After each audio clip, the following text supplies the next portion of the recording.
근데 더 중요한 것은 보면은 아까 이제 그 AI 관련돼 가지고 전력 얘기하셨잖아요. 네. 근데 우리 앞으로 지금 우리가 가지고 있는 에너지원은 사실 석탄부터 풍력까지 그 안에 이제 원자력까지도 있고 여러 가지 네. 에너지원이 있잖아요. 그래서 우리가 어떤 산업이나 경제를 돌리기 위한 에너지원의 어떤 종류 이거를 보면 뭐 에너지 믹스다 이런 얘기를 하잖아요. 네. 그래서 지금 우리가 가지고 있는 에너지 믹스, 우리 전통 산업이나 우리 기존 산업에 있는 에너지 믹스가 지금 아까 말씀하신 대로 AI나 이런 쪽으로 가기 위해서는 어떻게 변해야 되는 건지, 뭐 아니면은 뭐 이상적인 어느 에너지 믹스라는 게 선진국에 있는지 이런 게 좀 궁금하네요. 이게 모든 나라가 어떠한 방향으로 가고 있는 과정에 있고요. 예, 근데 그 종착점을 상상을 해보자면 사실 이제 에너지가 굉장히 다층적인 면을 가지고 있는데 그 중에 일단 첫 번째로 말씀드리고 싶은 건 이제 온실가스 매우 중요하기 때문에 온실가스 배출이 없는 에너지원이어야 할 거고 그리고 당연히 가격이 싸고 그다음에 에너지 안보 관점에서도 최대한 해외의 에너지를 의존하지 않는 방향이 합당할 것 같고요. 그래서 그걸 이제 각 국가나 지역마다 특성을 고려해야겠습니다만 일반적으로는 재생에너지를 한 50% 이상은 고려를 하고 원전도 일정 비율이 유지가 되고 이제 나머지를 이제 뭐 배터리나 다른 에너지원을 활용하는데 아마 마지막까지 가스가 어느 정도 활용이 되지만 점점점 그 비중이 줄어들 것이다 정도로 이해를 하고 있습니다. 근데 아까 교수님 말씀하실 때 풍력이랑 그 뭐였죠? 태양광? 태양광이 원가가 싸다고 말씀하셨잖아요. 근데 미국과 같이 그리고 예를 들어 주신 미국 남부의 그 뭐 사막지대나 이럴 때는 원가가 쌀 수 있는데 우리나라도 그런가요? 예, 이게 이제 여러 가지 요소에 의해서 우리나라에서는 재생에너지가 오히려 발전 단가가 비싸다 이런 좀 약간의 그 신화 아닌 신화가 여전히 또 오해 아닌 오해가 대한민국에 좀 그래요? 존재하는 건 사실인데요.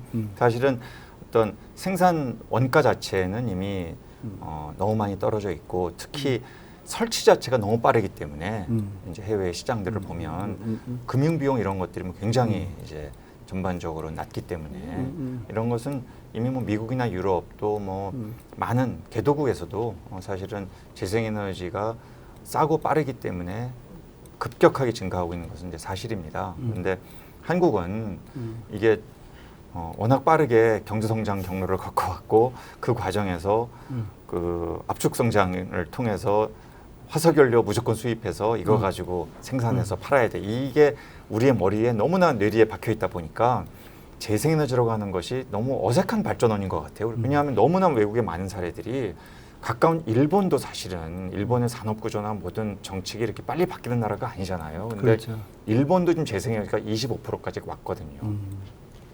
특히 영농형 태양광, 농사 지으면서 태양광도 하는 이런 게 일본은 굉장히 활성화돼 있어요. 우리도 맞아요. 전체 국토의 한 17, 8%가 다 농지인데 여기에 태양광을 충분히 설치한다면 농민들에게는 이중적으로 소득이 생기는 거여서 이 더블 인컴입니다. 그래서 이런 것들을 앞으로 가능성들을 우리가 모색한다면 시장이 커질수록 규모의 경제에 따라서 단가는 계속 내려갑니다. 그래서 저는 사실은 그 신재생에너지, 재생에너지 얘기하고 친환경에너지 이렇게 많이 얘기하잖아요. 근데 그중에 항상 그 궁금했던 게 원자력은 어디에 들어가나. 예. 아리백에 원자력이 들어가는 건지 아니면 친환경에 그 우리가 텍사놈이라고 얘기하잖아요. 그 안에 원자력이 유럽에는 들어갔다고 그러고 뭐 한국에는 넣을까 말까 고민을 한다고 그러는데 그 내용에 대해서 좀 원자력이요? 네, 원자력. 뭐 원자력 친환경적인 면이 그 있고요. 점은 아마 응현 매니저님의 그 AI 관련된 그 전력 예. 그 거기에도 될 것 같아요. 왜냐면 요즘 마이크로소프트도 그렇고 어디죠? 우리가 뭐 지금 미국의 유명한 그 IT 기업들이 다 지금 전력에 대한 수요가 엄청 많고 스스로 무슨 발전소를 짓는다는 얘기가 있잖아요. 예, 네, 그렇죠. 그래서 그거랑 관련돼서 좀 잠깐 설명해 주시죠. 첫 번째는 이게 네. 원자력 어디에 들어가는 거예요? 원자력 뭐 기준에 따라 다른 것이죠. 왜냐하면 이제 온실가스 배출을 하지 않는 측면에서는 충분히 긍정적인 면이 있는데 대신에 이제 폐기물 문제를 어떻게 할 것이냐가 공존하기 때문에 사실 이제 기후 변화의 문제도 이 세대 간 관점에서 보면 현재 우리가 즐기고 뭔가 부담스러운 건 다 미래로 떠넘기는 문제 때문에 이 기후 변화 문제 해결하려고 하는 것이잖아요. 그렇죠. 근데 이제 원전도 만약에 폐기물 문제가 완벽하게 해결이 된다면 그 문제가 없지만 그렇지 않다고 하면은 그 문제의 본질은 동일합니다.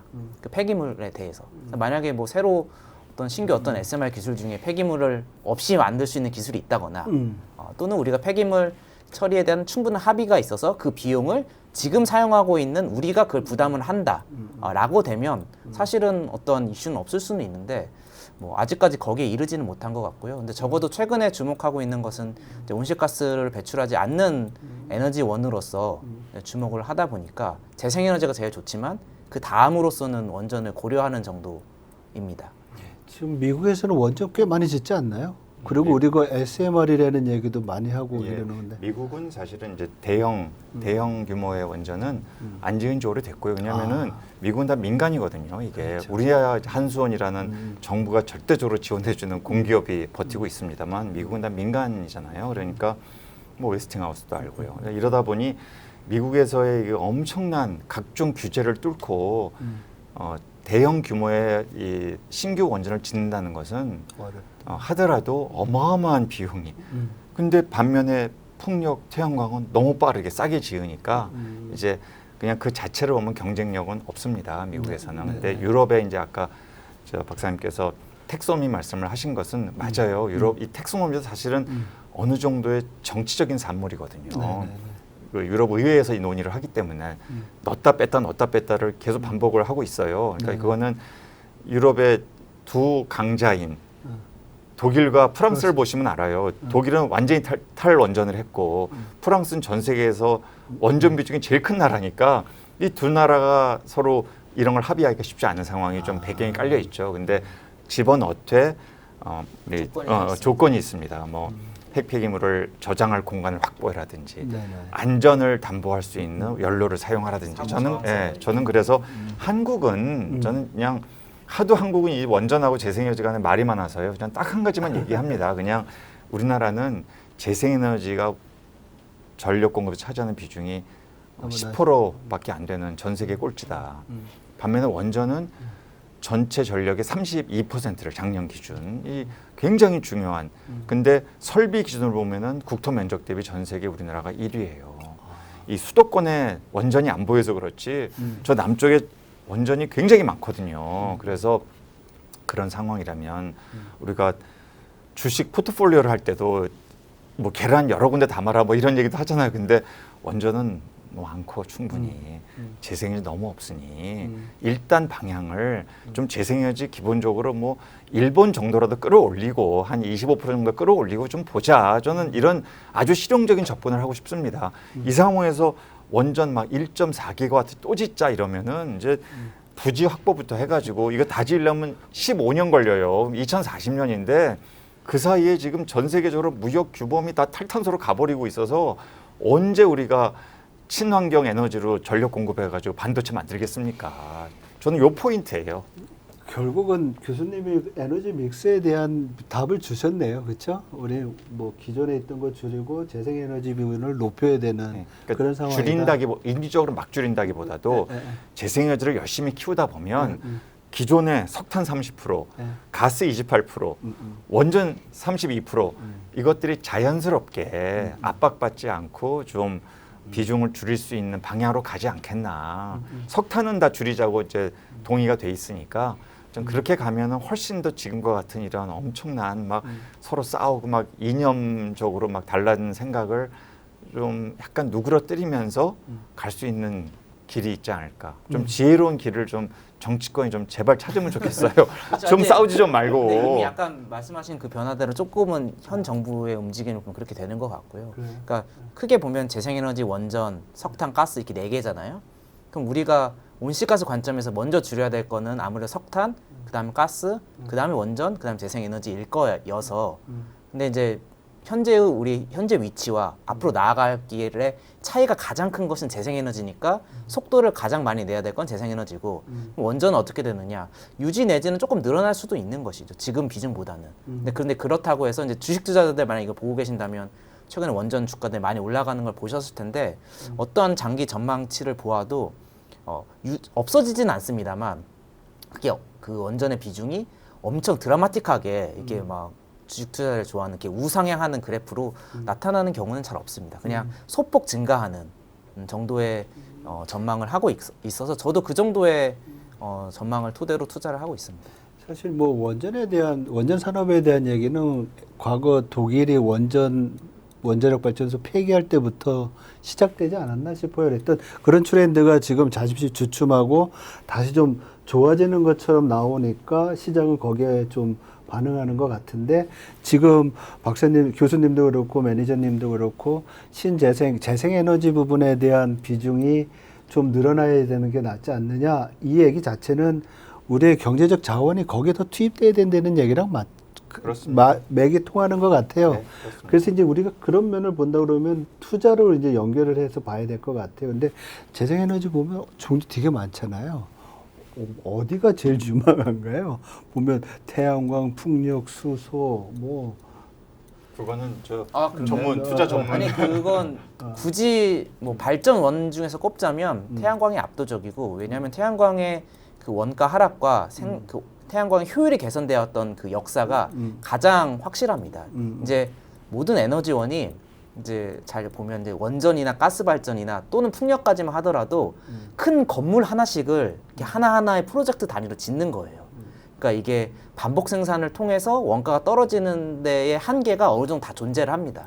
그러니까 재생에너지를 하더라도 풍력도 어느 정도 존재합니다. 물론 풍력의 터빈이나 몇 개는 표준화가 되어 있기 때문에 대형화를 통한 개선이 있긴 있습니다만 그 정도가 태양광 대비로는 많이 부족하고요. 그래서 결국 실질적으로 가장 지금 태양광이 모든 에너지원에서 가장 빠르게 설치되고 있는 이유 중에 하나도 이건 거의 반도체 그 일관 생산 라인과 굉장히 흡사하거든요. 그래서 거기서 효율 개선하는 소재 개발하고 규모 경제 일으켜서 원가 떨어뜨리는 것이 가장 용이했고 또 모듈을 대단위로 생산한 다음에 가져다가 설치할 때는 거의 우리가 그냥 일반인이 보기에도 그게 공사가 어려워 보이지 않는 거잖아요. 그래서 이제 가장 태양광이 유리할 수밖에 없고요. 근데 이제 요새는 많은 분들이 알고 계시지만 이제 태양광이 그 간헐성이라고 해서 낮과 밤의 그 생산량 차이가 크고 또 계절 차이도 크기 때문에 그거를 보완하기 위한 설비로서 이제 ESS를 많이 주목하고 있고 심지어는 그게 이제 많이 부족하다 보니까 태양광의 그 성장이 약간 정체되는 듯한 이런 것들이 그 곳곳에서 보입니다. 예전에 뭐 캘리포니아에서 NEN 3.0 하면서 나왔던 것도 결국은 ESS가 필요하다는 결론이었고 중국도 최근에는 태양광보다도 ESS를 조금 더 적극적으로 하고 있고요. 제주도도 아마 비슷한 상황이라고 제가 이해하고 있는 것처럼 앞으로는 ESS가 얼마큼 많이 투자가 되고 확보가 되어 있느냐에 따라 태양광이 들어올 수가 있고 태양광이 많이 들어와야 또 이제 제가 그동안 말씀드렸던 뭐 에너지 전환이나 또는 AI 특히 미국의 경우에가 가능하기 때문에 그래서 투자 중에서 하나만 꼽자면 저는 계속 ESS를 말씀드리고 제가 돌이켜보면 거의 5년 전부터 계속 ESS만 얘기를 하고 있습니다. 재생에너지가 우리나라가 매우 많이 부족하기 때문에 재생에너지를 많이 필요로 하는 예를 들어 반도체 산업 뭐 이런 데서도 재생에너지를 가져다가 쓰기 어려운 문제가 분명히 존재하고 있고요. 새로운 그 용인 그 산단의 경우도 마찬가지고요. 근데 마침 우리나라가 또 ESS를 제조할 수 있는 역량을 갖춘 국가이기도 해서 우리가 좀 우리 시장도 만들고 제조 역량도 같이 키워서 뭐 예를 들어 수출도 더 많이 할 수 있게 된다면 또 새로운 산업으로서의 가능성까지도 볼 수 있지 않을까를 이제 기대를 하고 있습니다. 근데 지금 보면 우리가 태양광 하면은 지금 크게 태양광 패널이 있을 거고 그 저장해야 되는 ESS가 있을 텐데 패널은 우리가 중국계 이제 지금 완전히 그 세계를 점유하고 있는 거고 ESS 같은 경우는 중국이랑 한국이랑 보면 어떻습니까? 사실 정리를 하자면 거의 모든 재생에너지 및 에너지 전환 산업에서의 리더는 중국이 이미 명백하고요. 점유율로 보나 뭐로 보나 기술력으로 보나 특히 최근 풍력까지도 중국이 가장 잘한다라고 알려져 있습니다. 그래서 이제 항상 이제 중국에 대한 시선에 따라서 사실은 해야 되는 건데 우리가 뭐 해외 기술이라고 우리가 없는 것을 가져다 쓰는 것이 그렇게 어렵지 않거든요. 우리가 석유도 가져다 쓰고 그다음에 지금 제가 사용하는 여러 소프트웨어들도 다 국내산이 아닌데도 쓰고 있고 그런 관점에 생각을 하면 좋은데 이제 여기서 약간 중국에 대한 시선 때문에 사람들의 시선이 이제 그게 이제 재생에너지와 에너지 전환으로까지도 연결이 되는 것 같긴 해요. 근데 하지만 저는 그걸 분리를 해서 봐야 된다. 할 건 하고 대신에 그 과정에서 우리가 실력을 키우면 되는 거니까 거기에 집중을 해야 되는데 어찌 보면 굉장히 운이 좋게도 또 많은 투자자분들이 국내 시장을 많이 보고 계실 텐데 중국을 제외하고 놓고 보면 방금 말씀드렸던 태양광 풍력 또는 배터리, ESS 뭐 등등 주요 산업에서의 제조 역량이 중국을 제조하면 종합적인 견지에서는 우리나라가 가장 앞서 있습니다. 그러니까 이 점이 사실은 주목해야 될 굉장히 중요한 포인트라고 저는 보고 있고요. 실제로 미국이 이제 그걸 좀 보여주고 있는 가장 대표적인 지역인데 가장 중국의 제조업을 견제하려는 경향이 가장 뚜렷하거든요. 그래서 미국이 그 장벽을 뭐 보조금이나 그 관세로 이제 하고 나니까 그 안에서 투자되고 팔리는 상당수의 그 기회는 한국 기업들이 수혜를 많이 보고 있고 이건 많은 투자들 분들도 잘 알고 계실 것 같아요. 또 뭐 미국처럼 어떤 유럽이나 인도 등이 할지 안 할지는 저도 예측하기는 어렵습니다만 그래도 어느 정도 단일 국가에 이 산업이 의존되어 있는 것 자체는 좀 문제일 수 있기 때문에 중국을 견제하는 그런 제조 국가로서 전 세계가 한국을 주목할 수가 있고 그렇기 때문에 이제 국내 산업의 기회가 여기에 있을 수 있다. 그러니까 우리부터 여기에 조금 더 투자와 좀 지원이 많이 필요하다라고도 볼 수 있습니다. 교수님께서 영국을 많이 말씀하셨는데 저는 항상 이 질문에 대해서 대만을 많이 말씀을 드리고 있거든요. 왜냐하면 실질적으로 우리가 산업 경쟁 경합도를 이렇게 놓고 보면 아무래도 동아시아 국가들끼리 경합을 많이 하고 그 중에서도 이제 가장 중요한 반도체를 기준으로 놓고 봤을 때 우리가 가장 비교할 수 있는 대상은 사실은 대만입니다. 근데 대만은 영국보다는 늦었지만은 한 5년 전부터 그 해상 풍력이 굉장히 빠르게 늘어 있어서 과거에는 한국이나 대만이나 해상 풍력 시장이 거의 없었는데 지금의 차이는 대만과 한국의 차이는 굉장히 많이 벌어졌어요. 대만이 이렇게 해상 풍력 투자를 하게 된 가장 중요한 이유 중에 하나는 대만의 이제 반도체 기업 TSMC가 가장 중요한 기업이고 TSMC 역시 미국의 주요 반도체 기업으로부터 아리백 요구가 있고 물론 그러한 요구에 수용하기 위해서 적극적으로 특히 해상풍력 중심으로 투자를 해와서 과거와는 달리 이제 한국과 대만의 해상풍력 시장 차이는 꽤 의미 있게 커졌습니다. 이게 그대로 간다라고 하면 한 2030년 넘어가면은 우리가 이제 메모리 반도체에서는 앞서 있습니다만 사실 이제 메모리 반도체에서조차도 또는 뭐 HBM에서조차도 한국보다는 대만 또는 뭐 미국, 일본 재생에너지에 따라서 그 경쟁력이 뒤바뀔 수도 있는 거예요. 그 가능성이 아예 없지는 않습니다. 아직은 우리가 앞서 있습니다만 그렇기 때문에 재생에너지를 빠르게 구축하고 반도체에서의 경쟁력을 유지하고 있는 이 대만과 우리나라의 차이를 굉장히 주목할 필요가 있고 그 차원에서 우리나라가 이 재생에너지 정책을 좀 적극적으로 해야 된다 이렇게 생각합니다. 우리 토론의 말미에 뭐 정부에 대해서 좀 정책 건의를 해야 될 필요가 있으면 좀 말씀해 달라 이렇게 준비를 했는데 지금 다 해주신 것 같아요. 그 이제 투자 쪽에서 우리 얘기했었으니까 우리 은규환 매니저님이 지금 그린 히어로 펀드 하나 자산운용에서 이제 그걸 만들고 운영하고 계시잖아요. 그래서 우리 지금 기후 얘기도 쭉 했었고 그리고 우리 시청자 여러분들도 되게 궁금해하실 것 같아요. 그래서 제가 몇 가지 좀 뭐 여쭤보고 싶어요. 첫 번째는 왜 만들었는지, 그리고 두 번째로는 도대체 이 펀드 안에 어떤 기업들이 있는지, 어디다 투자하고 계신지, 그리고 마지막으로는 제일 중요하죠. 수익률은 좀 어떤지 그거에 대해서 좀 한번 좀 들어보고 싶습니다. 알겠습니다. 뭐 이런 기회 주셔서 정말 고맙습니다. 네. 아니 지금 우리가 뭐 전반적으로 기후 얘기하고 이러니까 여기에 대한 분명히 우리는 뭐 토론 후에 그래서 우리는 어떤 투자를 해야 되는지가 제일 중요한 질문이죠. 그래서 뭐 여쭤보는 거예요. 사실 이제 제가 펀드를 먼저 생각하고 운영하게 된 계기는 일단 기후 변화에 대한 저의 이제 인식 변화가 가장 컸었고. 이제 기후 변화가 경제에 영향을 미칠 수밖에 없다. 왜냐하면 온실가스 배출을 줄이는 것은 우리가 지금까지 탄소 배출을 하는 뭐 석유 등등의 경제가 바뀌어 간다는 건데 사실 우리가 지금 누리고 있는 모든 것들이 산업혁명 이후에 그 혜택이잖아요. 그러니까 에너지원의 변화는 경제의 변화 그리고 주식 시장에도 당연히 변화가 있을 수밖에 없다. 해서 이제 제 기준에서는 제 커리어에 거의 이쪽을 이제 올인해야겠다. 왜냐면 엄청 큰 변화기 때문에 마치 산업혁명 시작과 같다고 생각을 했기 때문에 이제 그렇게 했던 거고요. 두 번째 중요한 포인트는 제가 많은 이제 제가 이제 40대인데 많은 사람들을 이제 이야기하다 보면은 본인의 노후 대비에 대해서 생각보다 그렇게 관심이 없으신 분들도 많아요. 이 노후 대비나 기후 변화가 굉장히 비슷한 면이 있는데 왜냐하면 현재 내가 어떤 선택을 한 게 아주 장기에 영향을 미치는 선택이잖아요. 그런 관점에서 노후 대비를 하는 것이 굉장히 중요한데 또 한편으로는 기후 변화가 점점점 리스크가 향후에도 커지기 때문에 내 연금 수익률의 가장 중요한 요인 중에 하나가 기후 변화일 것이다.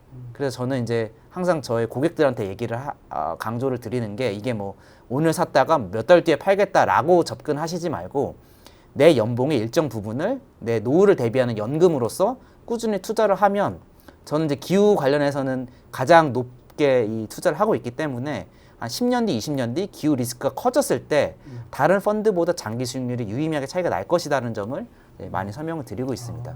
그래서 이제 제가 뭐 국민연금도 이걸 해야 된다라고 생각을 하는데 이런 기후 관련 그런 투자 접근을 그래서 이제 뭐 저는 이제 크진 않지만 그런 관점에서 주목을 하고 있고요. 그래서 저희는 펀드는 아까 말씀 나오셨던 뭐 여러 가지 재생에너지 등등 기후 관련 산업에 고를 투자를 하고 있는데 이제 제가 이제 기고문도 썼습니다만 이 인공지능 역시 기후위기에 굉장히 크게 도움이 된다는 것을 강조를 하고 있습니다. 그래서 최근에는 인공지능이 기후에 기여할 수 있는 점까지도 굉장히 적극적으로 수용을 해서 인공지능 관련된 투자도 펀드 안에서 꽤 유의미하게 하고 있고 또 에너지 그리고 이제 전력망, ESS 이렇게 제가 오늘 말씀드렸던 주요 산업에 대해서 고루 투자를 하고 있기 때문에 특정 어떤 하나의 산업이 망가진다고 해서 펀드가 망가진다 이렇게 생각 안 하셔도 됩니다. 뭐 이제 국면별로는 주식이라는 게 이제 오르락 내리락 하잖아요. 그렇죠. 뭐가 약간 뭐 안 좋아도 다른 게 이제 예를 들어 인공지능이 최근에 좋았고 뭐 이러한 변화를 잘 반영을 하면서 운영을 하고 있습니다. 수익률은 제가 여기서 말씀드리는 건 조금 조심스럽고 그래요? 그린 히어로 이렇게 검색을 하면은 아마 뭐 판매사나 이런 판매 채널에 가서 보시면 이게 수익률이 나오거든요. 그래요? 네, 뭐 다행히 지금은 뭐 설정 이후에 수익률이 나쁘지 않고 좋은 편이기 때문에 그래? 뭐 그동안 뭐 잘 해왔다라고 뭐 평가를 할 수는 있을 것 같고 근데 중요한 건 앞으로니까 앞으로는 아마 인공지능이나 ESS나 전력기기 뭐 이런 것들이 그 좀 수익률에 기여를 할 것으로 기대를 하고 있습니다. 수익률은 왜 여쭤봤냐면 제가 처음에 이제 우리 그린 트랜스포메이션 할 때 비용이라는 저는 이제 비용이라는 점을 많이 생각을 해가지고 이런 부분들이 지금 현실화되고 있는지 아니면 그 점을 어떻게 보면 그 티핑 포인트를 넘어가지고 지금 기업들이 정상적으로 영업 경영 활동을 하고 있는지 그런 걸 여쭤보려고 물어봤는데 수익률이 좋다고 하면은 뭐 엄청 좋은 건 아닌데 막 몇 배 나고 제가 5년 됐는데 5년 동안 막 10배 나고 뭐 이런 것은 아닌데요. 그냥 뭐 벤치마크 대비는 그 정도의 충분히 괜찮은 수익률이긴 합니다. 근데 중요한 거는 지금 이렇게 이제 뭐 매니저님이 운영하는 펀드뿐만 아니라 다른 회사에서도 이런 상품들이 있나요? 또 ETF들도 있고요. 뭐 이게 저만이 하는 게 아니고 아마 뭐 재생에너지 ETF 그다음에 뭐 요새는 전력망 또는 인공지능 ETF 이런 게 굉장히 많이 있어서 뭐 조금만 검색해 보시면 그 충분히 아실 수 있고 또 제가 하는 펀드랑 좀 가장 유사한 펀드 중에 하나로는 그 삼성에서 하는 이제 뭐 친환경 전력 인프라 코액트 ETF도 있습니다. 그래서 그 펀드도 제가 굉장히 주목을 하고 있고 좋은 펀드라고 생각합니다. 그 펀드 역시 성과가 굉장히 좋습니다. 네, 벌써 이렇게 보면 우리가 뭐라 그럴까 기후에 대한 위기에 대해서 걱정만 하고 있었는데 벌써 금융시장에서는 상당한 기회를 포착을 하고 여러 가지 상품들이 나와 있는 거네요. 그럼요. 이미 정말 이제 제가 한동안은 그 펀드를 정리를 좀 했었는데 요새는 그게 너무 많아서 그냥 키워드로 검색을 해도 꽤 많은 그런 투자 대상들이 많이 나오고 있고요. 근데 매니저님이 5년 전에 2020년도에 그 지금 펀드를 만드셨는데 그때 환경에 대해서는 이제 거의 처음으로 하신 건가요, 그때가? 저처럼 아예 기후위기 전반으로 투자하겠다는 건 제가 아는 한 거의 처음이었고 뭐 당시에도 뭐 전기차 펀드 뭐 이런 것들은 있었습니다만 종합적으로 이 기후변화 전체를 담아보겠다 그런 생각을 했던 펀드는 아마 국내에서는 최초였던 걸로 기억을 합니다. 뭐 매니저님이 기후를 걱정하셔가지고 그 펀드를 아. 만들었다고 하면 교수님은 또 어떻게 보면 그 시절에 또 환경 경제학을 진짜 좀 빨리 시작하신 거 아닌가요?